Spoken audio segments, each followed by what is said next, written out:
자, 여러분 오늘 주일날 오늘 일요일 저녁인데 다 편안한 저녁 시간 보내고 계신가요? 자, 오늘 오랜만에 며칠 만에 다시 새로운 영상으로 다시 돌아왔습니다. 자, 여러분 어제 시간은 물론 지났지만 어제 10월 26일에는 또 역사적 이야기가 담겨 있는데요. 자, 그 이야기에 대해서 한번 이야기를 해보고자 합니다.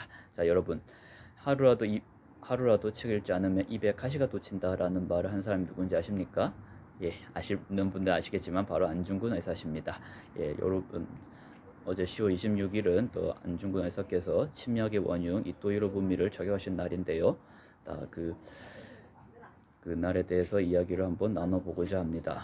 자, 여러분 안중근 의사에 대한 이야기를 딱 먼저 나누려고 하는데 안중근 의사께서는 1879년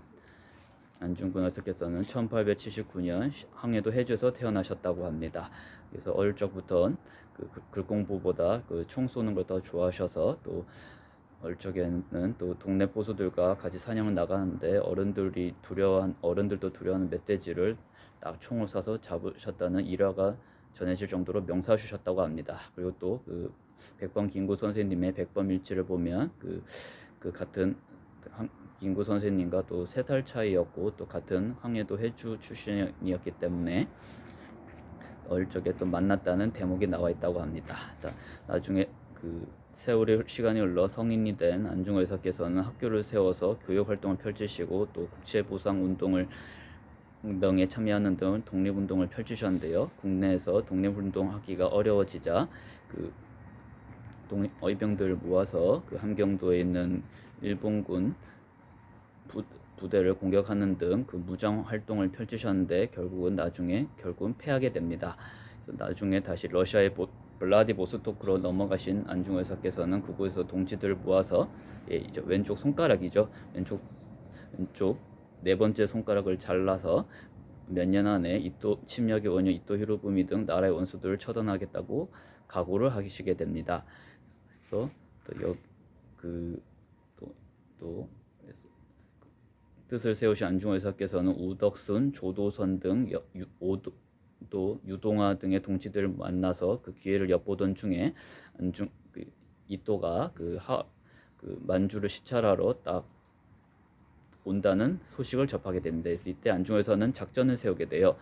이토가 탄 열차가 어느 역에서 내릴지 몰랐기 때문에 안중근 의사께서는 우덕순, 조도선 동지는 다른 역에서 대기하기 있도록 하고 본인은 이토가 도착할 가능성이 높은 하얼빈 역에서 미리 사전 답사를 하는 등 치밀한 계획을 세우셨다고 합니다. 하늘이 도우셨던 것 같아요. 우덕순, 조도선 등이 기다리던 열차역에서는 조도선 등이 기다렸던 열차역에서는 이토가 탔던 열차가 지나갔기 때문에 동지들은 성공하지 못하고 마침내 1909년 10월 26일 오전에 이토가 탄 특별 열차가 하얼빈에 도착했다고 합니다. 그래서 도착하자 안중근 의사께서는 이토가 움직이는 방향의 동선에 따라서 끝까지 딱 따라가면서 적절한 시기를 노렸다가 오전 10시에 이토를 향해서 3발의 총성을 울리게 됩니다. 그런데 안중근 의사께서 이토를 저격하시고 나서 자식과 쏜 사람이 이토라는 확신이 없으셨기 때문에 뒤에 따라오는 일본 관료들한테도 총을 쏘셨다고 해요. 총을 다 쏘고 나서 총알이 다 떨어지자 안중근 의사께서는 총을 내던지고 대한독립 만세를 부르다가 러시아 군인들에게 체포를 당하게 됩니다. 이후 안중근 의사께서 사격술이 뛰어나셨던 점도 있지만 안중근 의사께서 썼던 총알은 한번 박히면 파편이 튀어나가서 치명적인 상처를 주는 무서운 총알이었기 때문에 의사들은 이토를 살리려고 백방으로 노력했지만 이토는 결국 숨을 거두었다고 합니다. 이후 안중근 의사께서는 일본 경찰한테 넘겨진 후 법정에서도 이토를 사살한 여러 이유를 조목조목 말씀하시면서 법정에 있는 관계자들과 일본인 관수들에게 많은 존경을 받으셨다고 합니다. 이후 안중근 의사께서는 이듬해 2월 14일 우리가 밸런타인데이로 알고 있죠. 2월 14일에 사형 선고를 받고 이듬해 그 다음 달인 3월 26일에 그 교수 이순 감옥에서 순국을 하시게 됩니다.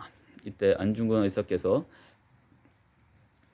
그 면회 온 동생분들한테 남긴 유언이 있어요. 그래서 유언에 대해서 잠깐 소개를 하자면, 그 안중근 의사께서는 내가 죽거든 내 조국이 독립되기 전까지 시신을 돌려보내지 마라. 대한 독립 만세 소리가 천국에 들리면 나는 춤을 추며 만세를 부를 것이다 라고 하셨다고 합니다. 예, 그 유언이 제겐 되게 감명적으로 다가오더라고요.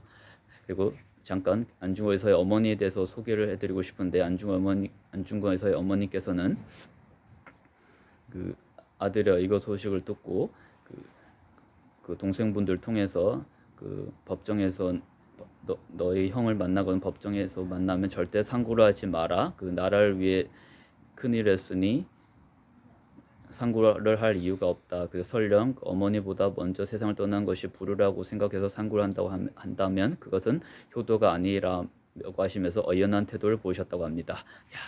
예, 그래서 그 어머니의 그 아들이셨던 것 같아요. 또 여담을 한 번 더 말씀드리면, 안중근 의사의 사촌 동생인 안명근 의사께서는 그 1911년 그 초대 총독 네라우치 마사타케를 암살하려고 계획을 세우던 중에 발각이 되게 되는데, 일제는 이 사건을 꼬투리 잡아서 여러 독립운동가들을 체포하는 배고인 사건이 일어나게 됩니다. 예, 안중근 의사 집안은 또 그런 애국정신이 참 투철했던 집안이었던 것 같습니다. 자, 여러분, 오늘 10월 26일 안중근 의사 의거에 대해서 잠깐 얘기를 해드렸는데요. 예, 자, 이런 분들의 희생이 있었기 때문에 오늘날 우리 대한민국이 있었다고 전 개인적으로 생각을 합니다. 자, 여러분, 예, 남은 주말 잘 쉬시고 이번 주도 새로운 활기찬 한 주를 시작하시길 바랍니다. 예, 다음 영상에서 또 만나겠습니다.